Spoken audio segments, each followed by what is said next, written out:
Hello guys, welcome to I exam B. So guys, आप सभी को पता है डीआरडीओ सीईपीटीएम के लिए जो कंप्यूटर साइंस की वैकेंसीज आई हैं उसके लिए हम लोग प्रोफेशनल नॉलेज के लिए सीरीज डेली लेके आ रहे हैं, जिसके तहत आपको रीजनिंग्स के भी मिलते हैं, एप्टीट्यूड के भी मिलते हैं। और मैं आज आपको प्रोफेशनल नॉलेज से रिलेटेड आज आपको मैं यहाँ पे डॉट नेट का इंट्रोडक्शन देने वाला हूँ। So what is dot net? आपने देखा होगा यहाँ पे, आप बहुत बार जावा आपने देखा होगा, एचटीएमएल देखा होगा, ठीक है। मैंने आपको एचटीएमएल के बारे में इंट्रोडक्शन दे दिया है। जावा हो गया, सी प्लस प्लस में आपके लिए आगे लेके आऊंगा, सी प्लस में आपके लिए और आगे पढ़ाऊंगा। सो गाइज, सबसे इंपॉर्टेंट चीज यहाँ पे क्या है कि डॉट नेट क्या होता है, ठीक है। डॉट नेट अगर हम इसको सिंपली बोले तो यहाँ पे ऐसा डॉट लगाना है, फिर यहाँ पे आओगे जो जगह पे यहाँ पे एनईटी। तो first of all dot net जब माइक्रोसॉफ्ट ने इसको बनाया था, पहली बात तो आप ये देख लो, it is developed by Microsoft, और ये 2001-2 के आसपास की बात है। सो यहाँ पे आप ईयर भी लिख सकते हो। So dot net is the collection of language and framework. So first of all इन्होंने क्या करा कि यहाँ पे इन्होंने देखा कि मार्केट में बहुत सारे लैंग्वेजेस हैं जो कि सीखना बहुत पॉसिबल नहीं हो पाता है। सो पर्टिकुलरली इन्होंने सारी अपनी जो लैंग्वेजेस थी उसको कलेक्ट किया, उसको कंबाइन किया, और उसके बाद उसे एक लैंग्वेज में उसको पर्टिकुलरली डालना चाहा।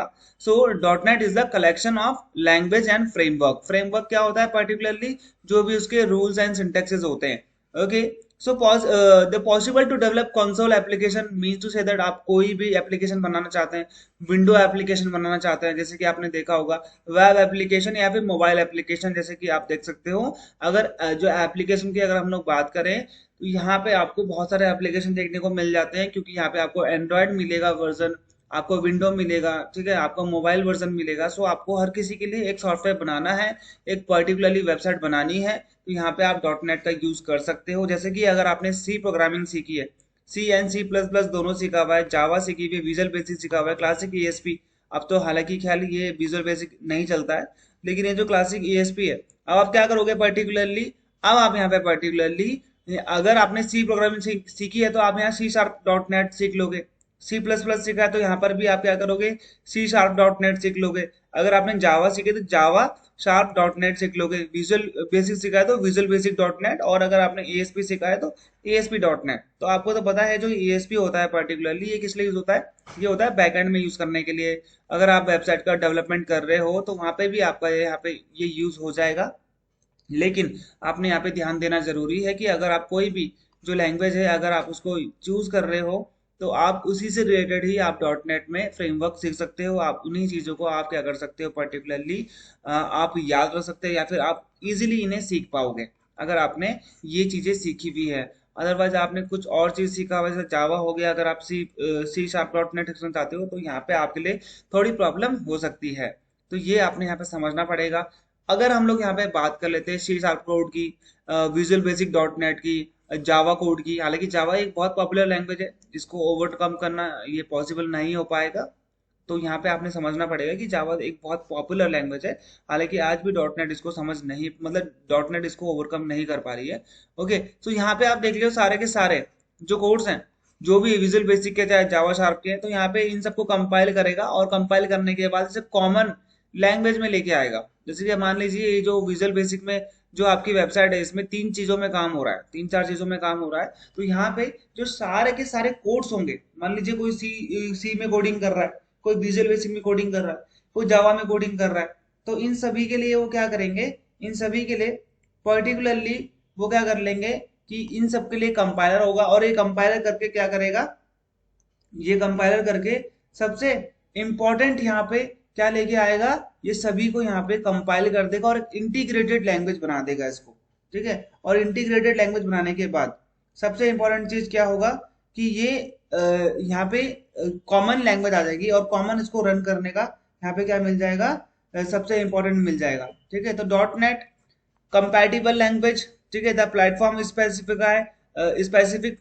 Common language run time CLR. यहाँ पे देख लीजिए आप, कॉमन लैंग्वेज रन टाइम बहुत इंपॉर्टेंट है सीएलआर, ठीक है। इन सभी को अगर आपने रन कराना है तो यहाँ पे आप देख लीजिए dot net compatible language compile to second platform neutral language called common intermediate language, that is CIL। Okay, तो ये CIL और CLR, ये दोनों के बीच में आपको यहाँ पे क्या देखना पड़ेगा, पर्टिकुलरली सभी चीजें देखनी पड़ेगी। ओके। सो यहाँ पे आप इन चीजों को देखिए। अब यहाँ पे एक आपने ASP.NET पढ़ा होगा, ठीक है, जो कि मैं आप लोगों को बता रहा था। तो ASP.NET क्या होता है?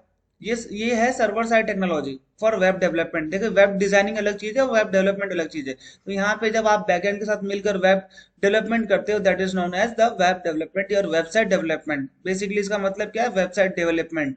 It is provided by Microsoft.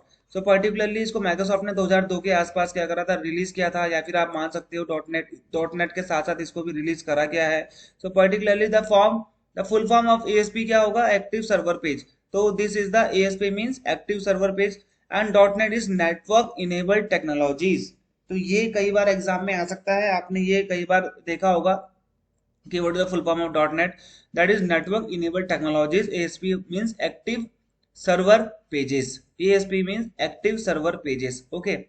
So what is an IP address? IP address क्या होता है कि यूनिक एड्रेस होता है जो आइडेंटिफाई करता है डिवाइस को, इंटरनेट को, किसी भी लोकल नेटवर्क से। आप मान लीजिए आप मॉडर्न में चल रहे हैं, आप वाईफाई, आप कोई भी वाईफाई यूज कर रहे हैं, सो पर्टिकुलरली यहाँ आपको लोकल नेटवर्क की जरूरत होती है। तो IP stand for internet protocol, और ये सेट ऑफ रूल्स होता है, गवर्निंग करती है, कोई गवर्निंग बॉडी है, वो मैं आपको आगे बताऊंगा। और जो फॉर्मेट होता है data sent via the internet और लोकल नेटवर्क। आप कोई भी डाटा अपलोड कर रहे हो, आप डाउनलोड कर रहे हो, तो उसके लिए बहुत जरूरी होता है कि आपने कितना डाटा अपलोड किया, डाउनलोड किया, कौन सा डाटा अपलोड किया, डाउनलोड किया। ऐसी चीज तो नहीं है जो अनएथिकल हो। तो ये सब चीजें यहाँ पे चेक होती है। और ये आईपी एड्रेस क्या होता है? आईपी एड्रेस पर्टिकुलरली आप क्या करोगे, ये नंबर्स का एक ग्रुप होता है, स्ट्रिंग होती है, ठीक है, 4 का एक ग्रुप होता है। तो यहाँ पे पर्टिकुलरली आप देख रहे हो सेट ऑफ 4 नंबर्स। ओके। अब ये सेट ऑफ 4 नंबर्स का ये मतलब ये नहीं है कि यहाँ पे आपको हर जगह 3 3 3 दिखेंगे। आपको दो में 3 दिख सकते हैं, एक में 1 दिख सकता है और एक में 2 दिख सकते हैं। It depend on the particularly IP address. तो an example address might be, आप यहाँ पे देख सकते हो 192.158 या फिर 1.38 डॉट। तो पर्टिकुलरली ये सब चीजें क्या है? एक ईमेल एग्जांपल एड्रेस है। Each number in the set can range from 0 to 255। So the full IP addresses addressing ranges goes from 0000 dot, मतलब ये जो पर्टिकुलरली क्या है, इन दोनों के बीच में आपको क्या दिखेगा? एक IP एड्रेस देखने को मिलेगा। तो IP एड्रेस कभी भी रैंडम नहीं होते। ये क्या ये जो होते हैं मैथमेटिकली प्रोड्यूस करे जाते हैं और एलोकेट करता है कौन? Internet assign number authority, IANA। ये पर्टिकुलरली क्या है? एक डिवीजन है internet corporation for assigning name and numbers का। आई कैन बोलते हैं इसको, ठीक है, सिंपल में क्या बोलते हैं? I can. ठीक है, तो आई कैन का एक क्या है? ये सब्सिडरी है, एक तरीके से आप ये बोल सकते हो, इसका एक हेल्पिंग हैंड है, एक डिवीजन है। सो आई कैन ये एक नॉन प्रॉफिट ऑर्गेनाइजेशन है। इसको स्टैब्लिश किया था यूएस ने 1998 में, ताकि वो जो मेंटेनेंस है इंटरनेट में, सिक्योरिटी है, उसको अलाउ कर सके और उसको यूजेबल कर सके सबके द्वारा, ताकि कोई भी इसको अनएथिकल तौर पे यूज ना कर पाए। सो गाइज, आगे मैं अगले वीडियो में कौन सा लेके आऊं वीडियो आपके लिए, आप मुझे कमेंट में बता सकते हो। और हमारे कोर्सेज कंप्यूटर साइंस के लिए अवेलेबल हैं। आप आई एग्जाम की वेबसाइट पे विजिट कर सकते हैं और वहां पे आप हमारे कोर्स को बाय कर सकते हैं। इससे आपको जरूर हेल्प मिलेगी, इसका मैं आपको गारंटी देता हूँ। तो मिलते हैं हमारे नेक्स्ट वीडियो में, तब तक के लिए गुड बाय।